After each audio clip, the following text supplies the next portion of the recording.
কথা। তুমি এটা কি কইছ? দেখা করবি কইছ তুই? ভাইয়ারা আমি ফোন দিব, আমি কিছুক্ষণ আগে আমার সাজুগুলির সাথে কথা বলছিলাম। আমি আমি আপনার সাথে কথা বলতে চাচ্ছি না, এটা কথা বলছি। আমি আমি কথা বলবো, আমি ভাইয়ের সাথে ফোন দিচ্ছি, আমি ভাইয়ের সাথে কথা বলবো। তুই টাকা তুলি ডাইরেক্ট আমরা ফোন দিয়ে যাই তোর ইমের কাছে লই যাবো। আর নয় নয় সেকেন্ড বাংলার কাছে দিবি, সেটাও হারস।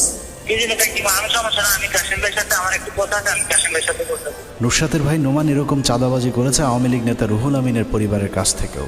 নুসরাতের ভাই নোমান রুহুল আমিনকে মামলা থেকে অব্যাহতি করিয়ে দেওয়ার কথা বলে 8 লাখ টাকা দাবি করেছিল, যেই টাকা লেনদেনের একটি অডিও রেকর্ডও আমাদের অনুসন্ধানে সংগ্রহ করেছে। বলতেছি ওই যে রুহুল আমিন কিছু বলছিলেন আপনাকে, তো বিষয়ে তো কথা বলতে আপনার তো অসুবিধা নাই নাকি?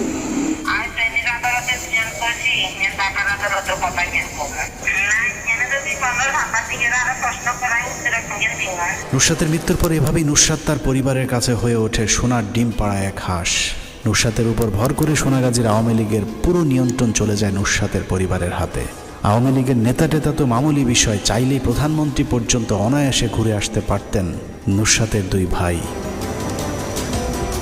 অনুসন্ধানে জানা যায় মামলার বাদী নুসরাত জাহান রাফির বড় ভাই নোমান প্রাইমারি স্কুলের দপ্তরের চাকরির আবেদন করেও ব্যর্থ হয়েছিল, কিন্তু নুসরাতের মৃত্যুর পর প্রধানমন্ত্রীর নির্দেশে নোমানের চাকরি মেলে বেসরকারি একটি ব্যাংকের বড় পদে। সবই পেয়েছিল পরিবারটি, শুধু মানুষের ভালোবাসা পায়নি। বোনের লাশ নিয়ে বাণিজ্য করে এলাকার মানুষের কাছে হয়েছেন ঘৃণার পাত্র। ভিকটিম পরিবার মানুষের আবেগের অপব্যবহার করে কোটিপতি হয়েছে। তারা ঘটনার প্রকৃত বিচার চায়নি, তারা চেয়েছে নিজেদের আখের গোছাতে। এলাকার মানুষের তোপের মুখে নুসরাতের পরিবারের নিরাপত্তায় 24 ঘন্টা পুলিশ পাহারা বসানো হয়েছিল তাদের বাড়িতে। 5 আগস্টের পর পরিস্থিতি বদলে যাবার কথা থাকলেও তা হয়নি, কারণ নুসরাতের ভাই জানেন কখন কার সাথে ছবি তুলে পোস্ট করতে হবে। এতদিন ধরে এলাকায় আওয়ামী লীগের সেজে বসে থাকা নোমানের 2 ভাই রাতারাতি নিজেদের খোলস পাল্টে হয়ে যান বিএনপি জামায়াতের বড় সমর্থক। হঠাৎ করে 180 ডিগ্রি ডিগবাজি দেওয়ার কারণ সহ আমাদের আরও অনেক প্রশ্ন ছিল নুসরাতের ভাই নোমানের কাছে, কিন্তু কোনো প্রশ্নেরই সঠিক জবাব দিতে না পেরে পালিয়ে যায় নুসরাতের ভাই নোমান। এটা আপনি বললেন না, আপনি না বললে আপনার না আপনি এমন প্রশ্ন তো করতে পারেন না ভাইয়া। না আমি আপনাকে বলি, আমি কোনো কথা বলবো না ভাইয়া। ক্যামেরা দেখে নোমানের পালানোর এই চেষ্টার কারণ নোমান সবচেয়ে ভালো জানেন তার বোন নুসরাত জাহান রাফিকে কেউ হত্যা করেনি। ঘটনার দিন পরীক্ষা দিতে মাদ্রাসায় যাবার আগেই নুসরাত তার পরিবারকে হুমকি দিয়ে এসেছিলেন আত্মহত্যা করবার। নুসরাতের ভাই বিষয়টি জানার পর দৌড়ে ছুটে যান মাদ্রাসায়, কিন্তু বোর্ড পরীক্ষা হবার কারণে বহিরাগত কাউকে কেন্দ্রে ঢোকার অনুমতি দেয়নি পুলিশ। যদিও নুসরাত যেন কোনোভাবেই কোনো দুর্ঘটনা ঘটাতে না পারেন, সে কারণে পুলিশের সাথে বেশ কিছুক্ষণ জোরাজুরি করেছিলেন নুসরাতের ভাই নোমান। 10টা বাজার 15 মিনিট আগেই নুসরাতের ভাই ঢুকতে চাইছিল নোমান, তখন আমি ঢুকতে দিই নাই। দিন না দেওয়ার পরে আমারও অ্যাভয়েড করে আবার পুলিশের কাছে গেছে। সে শুধু হলে যাওয়ার জন্য, মানে বলতে যে আমি একটু হলে যাবো, তো এইটাই বলতেছে। আমরা বাধা দিছি বা এরা স্যারেরা বলছে যে আমরা বাইরে থাকেন। তবে বোনের আত্মহত্যাকে হত্যা হিসেবে প্রমাণ করতে নোমান দাবি করেছিলেন ঘটনার দিন নুসরাত হাস্যোজ্জ্বল হয়ে পরীক্ষায় অংশগ্রহণ করতে গিয়েছিলেন। ঘটনার দিন অর্থাৎ গত 6 এপ্রিল 2019 তারিখে আমি নিজে নুসরাতকে আলিফ পরীক্ষা সেন্টার সোনাগাজী ইসলামিয়া ফাজিল মাদ্রাসার গেটে পৌঁছে দিয়ে বাজারে অবস্থান করেছিলাম। সে খুশি মনে পরীক্ষায় হলে গিয়েছিল এবং আগে 2টি পরীক্ষা ভালোভাবে দিয়েছে। নুসরাতের ভাইয়ের বদলে যাওয়া শুরুটা হাসপাতাল থেকে শুরু হয়েছিল। নুসরাতের মৃত্যুর আগে মামলার প্রথম তদন্তকারী কর্মকর্তা কামাল হোসেন যখন তার বক্তব্য নিচ্ছিলেন, তখন নুসরাতকে সবকিছু শিখিয়ে দিচ্ছিলেন তার ভাই নোমান। ওই সময় সাব ইন্সপেক্টর কামাল হোসেন নোমানকে বাধা দিলে নোমান পুলিশের উপর ক্ষিপ্ত হন। আমি যখন তার হাসপাতালে তার স্টেটমেন্টটা নিলাম,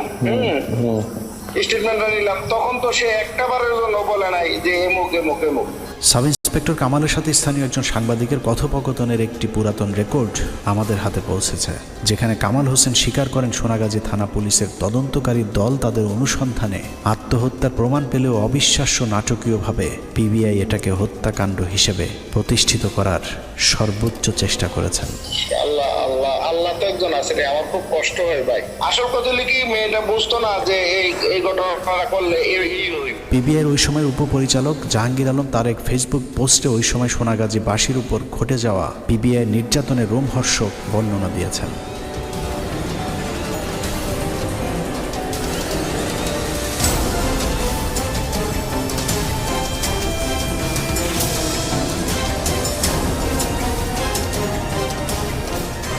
সব মিলিয়ে হিন্দুদের একটি অংশ গেল 15 বছর এদেশের মানুষকে মানুষ মনে করেনি। তারা আমাদেরকে মুসলমান হিসেবে বিবেচনা করত। মুসলমানদেরকে হত্যা নির্যাতন করে তারা পৈশাচিক আনন্দ ভোগ করত। আর দাড়ি টুপিওয়ালা মাদ্রাসার লোকজন পেলে সেই বর্বরতার মাত্রা বেড়ে যেত আরও কয়েক গুণ। আমি যখনই পিবি অফিসে যাইতাম উনি আমাকে একটা জিনিস বারবার করে বলতো যে মাদ্রাসায় কেন পড়াইছিস। এরকম মুসলিম নির্যাতনের প্রকল্পকে সময় টেলিভিশন প্রচার করেছিল পিবিআইয়ের ব্যাপক সফলতা হিসেবে।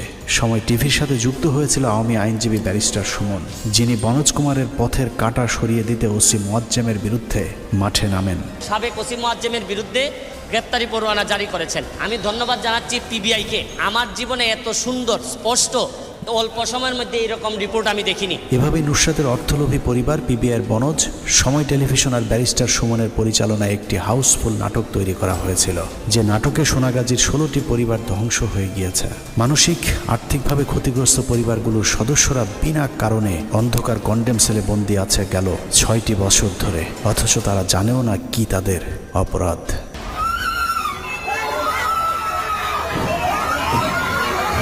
এরকম এক বিচারিক অপরাধের সাথে জড়িত মূল অপরাধী বনোজ কুমার পলাতক, ব্যারিস্টার সুমন এবং বাদী পক্ষের আইনজীবী কারাগারে। কিন্তু সময় টিভির ওমর ফারুক, কমল দে এবং ফেনী প্রতিনিধিকে এখনো পর্যন্ত আইনের আওতায় আনা হয়নি। তাদেরকে গ্রেফতার করে জিজ্ঞাসাবাদ করলে সব সত্য বেরিয়ে আসবে।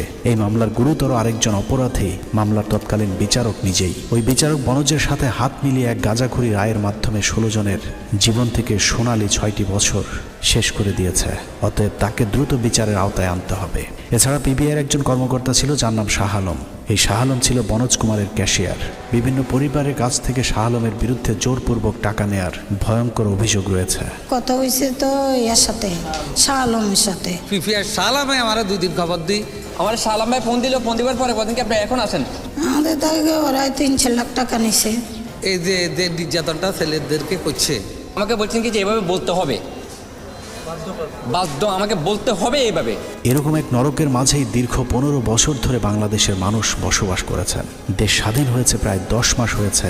এরপরেও নির্দোষ সেসব মানুষগুলোকে এখনো মুক্তি দেওয়া হয়নি। এখন প্রশ্ন হলো, স্বাধীনতা কি শুধুই কিছু মানুষের ভোগের জন্যই এসেছে, নাকি অন্যরাও একটু ভোগ করার সুযোগ পাবেন? স্বাধীনতা বিরোধী নুসরাত ফারিয়াদেরকে এদেশে বিশেষ নিয়মে জেল থেকে মুক্তি দেওয়া হয়, অথচ 16 জন মানুষকে মিথ্যা সাজা দিয়ে হত্যা করা হচ্ছে। তারপরেও সরকারের কোনো তৎপরতা নেই। বাংলাদেশের কোনো গণমাধ্যমও তাদের পাশে দাঁড়ায়নি। এরকম চাঞ্চল্যকর একটি মামলার আসল রহস্য উদ্ঘাটন করতে না পারলে এত গণমাধ্যম দিয়ে কি হবে?